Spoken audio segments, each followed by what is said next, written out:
Whilst I do have more videos planned exploring Shane and Ilya's relationship, I figured I can dedicate today's video to the women of Heated Rivalry. Because whilst the story very much focuses on Shane and Ilya as they navigate their relationship, walking through the barriers to arrive at a point where they are honest to themselves about who they are, what they want, and their commitment to each other, and on Scott and Kip as they work their way to Scott making the decision to come out in his own truth at the exact moment when he led his team to win the franchise as desired for almost 3 decades. We can all agree that the women of Heated Rivalry also played their own roles in helping these characters get to their happy endings. Whether it is Elena or Rose or Svetlana or Maria or even Yuna, each of these women play such crucial roles as allies whose work are also extremely important in helping the men get that happy ending and the future they desire. Because you see, allyship comes in various forms and meets us in the many ways we need to survive, to thrive, to be, especially as queer folks living in a cis heteronormative society, especially one that is patriarchal as fuck. And I just figured I'd like to talk about them, the women of Heated Rivalry, because they too definitely deserve their flowers. Now, before anyone rushes to drop a comment about how nobody is an ally with the expectation for some sort of reward or recognition, and we should not try and spin that narrative, I know. I agree 100%. Being a decent fucking human being should not be something that people get excessively praised for and held up like some sort of paragon of virtue. It is what we are meant to do when we are in community with each other. I get that. But I also understand that the women of Heated Rivalry are meant to show us how allyship looks like in various facets of our lives and how important that is. And let us be real. There is documented history of queer women, particularly lesbians, stepping up to help gay and queer men during the AIDS epidemic in the 80s and 90s. From Candy Markham to Bishop Yvette to Joe Thags Williams, Sharon Day, Nilda Rodriguez, Kristen Rees, and Maggie Snyder, Caitlin Ryan, and Jackie Bishop, allyship has always been stepping up to stand firm in each other's corner and advocate for each other, showing up in the ways that we require of one another. And before you say it, yes, I know the women in the show aren't queer. Yet, anyway, I am still holding out hope that we get Roslana at some point. Jacob, please. It can be some mini series outside the regular season. I will take it. But as I was saying, yes, I know that the circumstances are different in Heated Rivalry. Like Jacob Tierney says, the reason why he was so drawn to adapt the story and wanted to share it with the wider world was because a romance like Game Changer series, especially HR, is one that celebrates queer joy. And I think that anyone who watched episodes 5 and 6 would agree about the joy that thrummed at the end of episode 5 and found its way into episode 6 and its resolution. So, of course, we aren't dealing with the stereotypical quest story that would have our bodies brutalized in some way in order to drive home some point about how our stories always being one of sadness and depression. No, with Heated Rivalry, we get joy. And because we get joy, the allyship that the female characters in the show bring looks a bit different, but the end result is meant to be the same to lead our two couples to the point of them eventually being happy in love and walking into the sunshine. Now, before I dive into the facets of said allyship as it should with the women in the show, I would like to say a big thank you to my lovely Patreons and YouTube members whose support have been instrumental in helping me continue to make content, especially since I started doing this full time at the start of last year, which was the last time I was in paid employment. And a special shout out to Lena, Sherry, and Holly for their extra support. You get all the hearts and kisses too. Mwah. If you too would like to support me on Patreon or become a YouTube member to enjoy certain perks, even maybe get a shout out, the link to do so is in the description bar.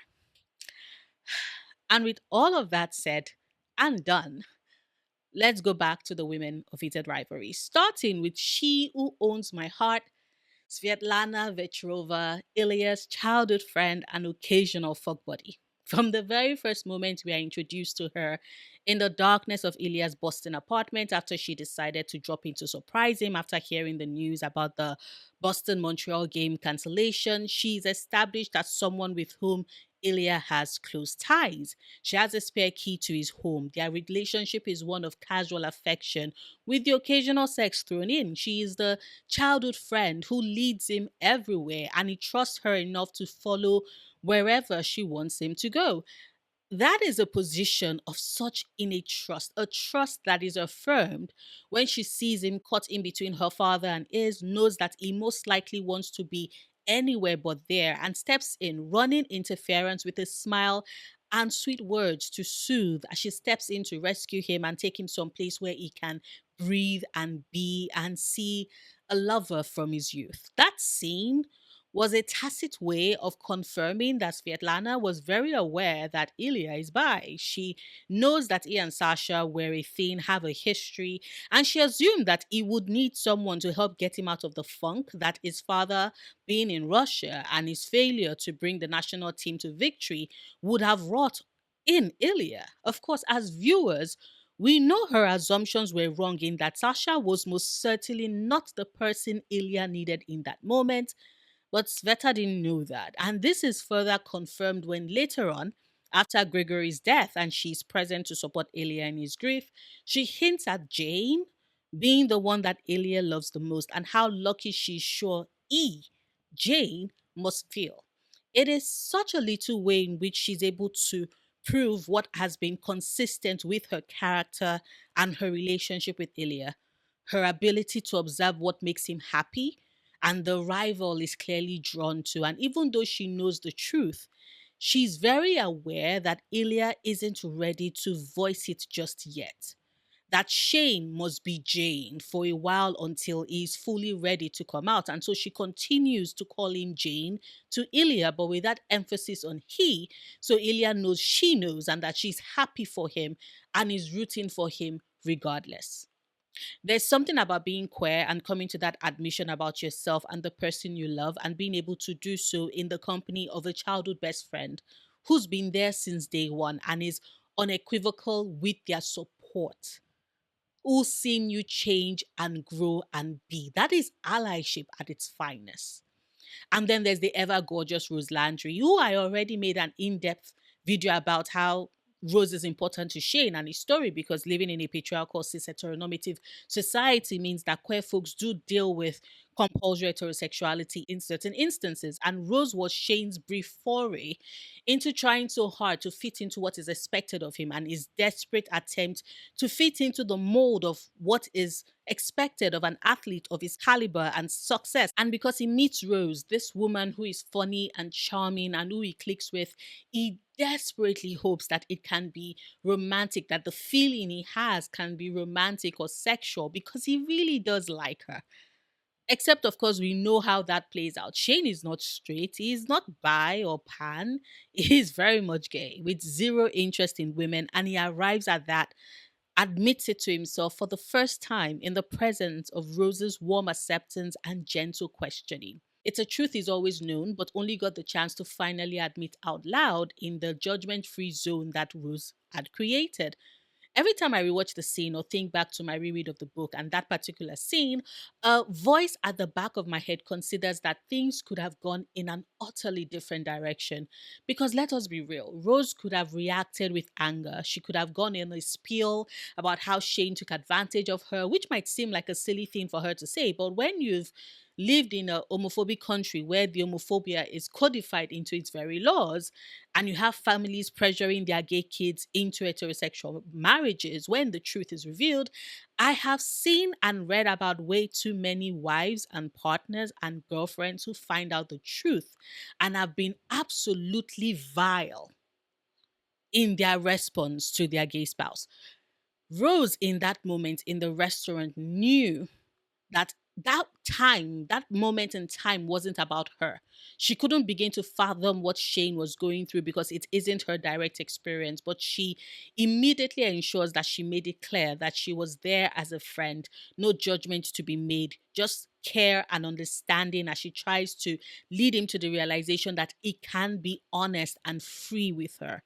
And when he tells her the truth, she cracks a joke about how about 80% of her boyfriends have come out to her as gay. A joke that makes Shane laugh, even as he most likely feels the ease that he is not alone, that this isn't an experience that he solely is. And I don't know about you, but I read that little joke as yet another way that Rose in that moment is able to help Shane feel even more at ease and realize that this, him taking a while to be vocal to himself about his truth, is something that others have also had to deal with. There is company in numbers after all. And after that, Rose insists on them remaining friends, further showing that there really is no hard feelings. And there is proof that she meant her words to Shane, that she wanted them to be best friends because there she was keeping him company after the Marlowe hit, had him in a sling and on bed rest with his parents. And it's also why she was still texting him when he and Elia were at the cottage.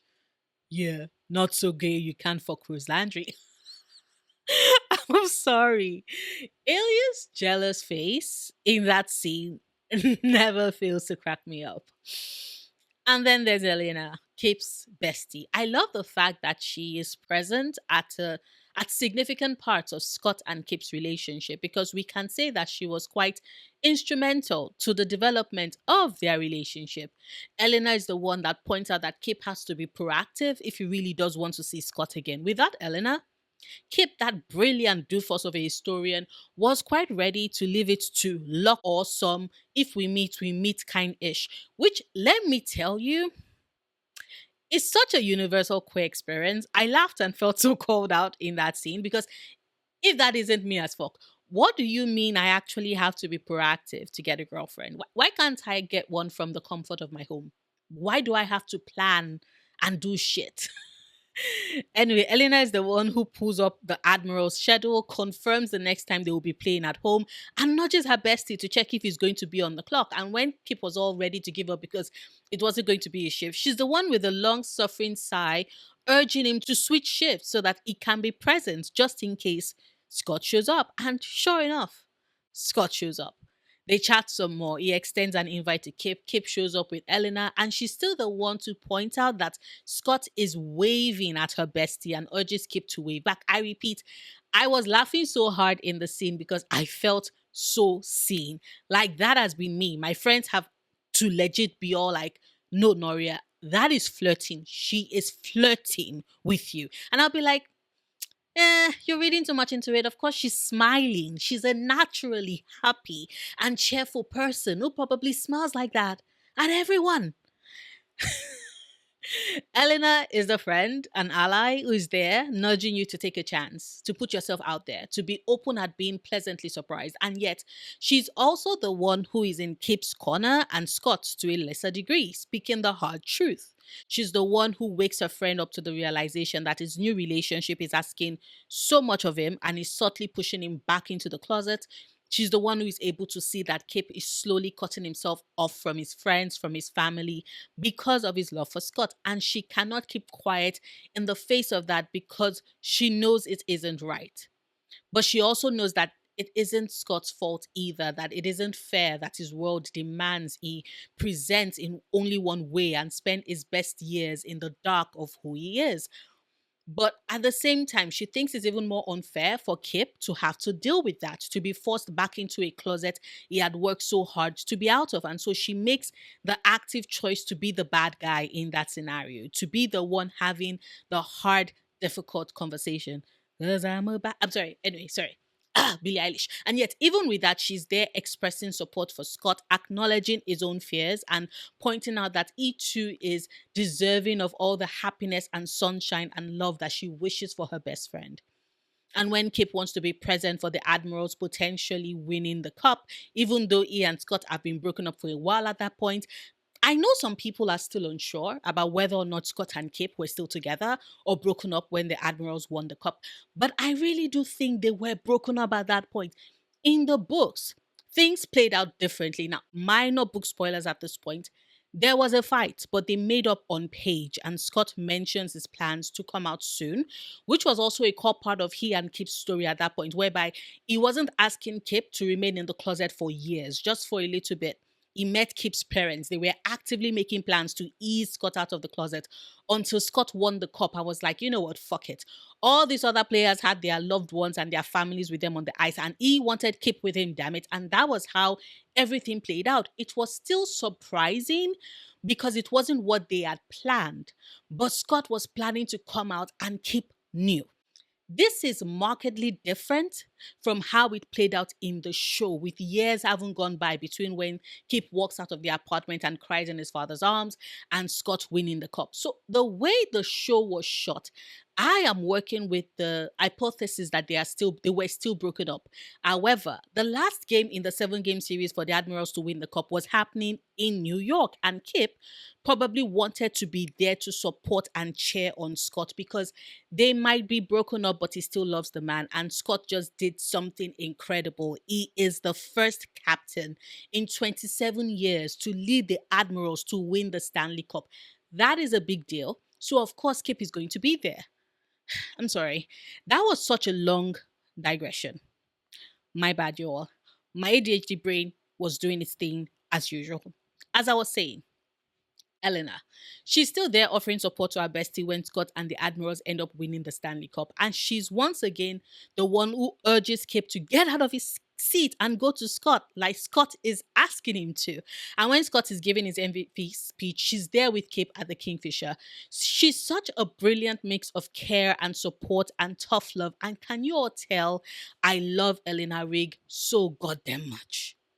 Same goes for Maria, actually, who strangely enough, I saw people on Reddit saying that they had mixed her up with Elena, which was so confusing to me because, one, yes, I know she had more of a role in the books, but even with that, the show was pretty clear in showing that Elena was clearly from a way more wealthier background than Maria, so I'm still lost on where the confusion is coming from.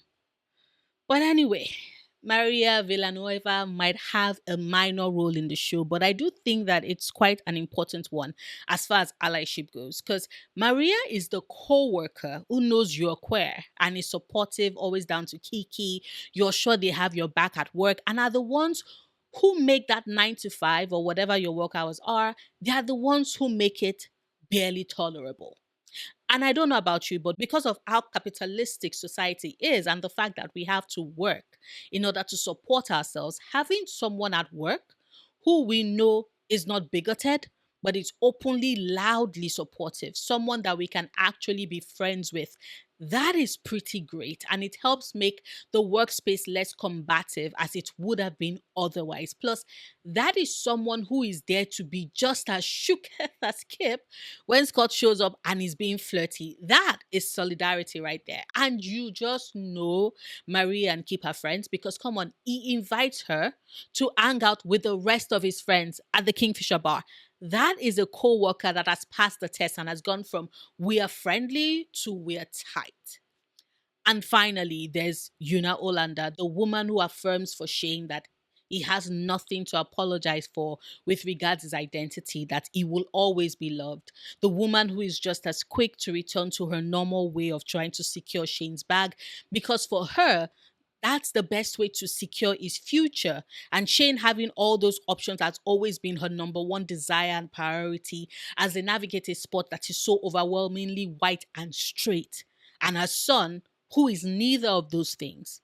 I've already spoken about Yuna in my The Commodification of Shane Hollander video, and I do still maintain that she's trying to do the best she can in her own way. Plus, I do appreciate that ultimately, when Shane tells her he's not quite ready to be out in that way, she drops the issue. But it's not just Shane. It's not just with Shane.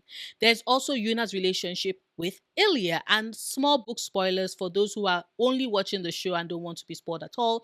But there's also Yuna basically adopting Ilya because becoming the mother figure that Ilya has desired ever since his own mother died. And that just hits me.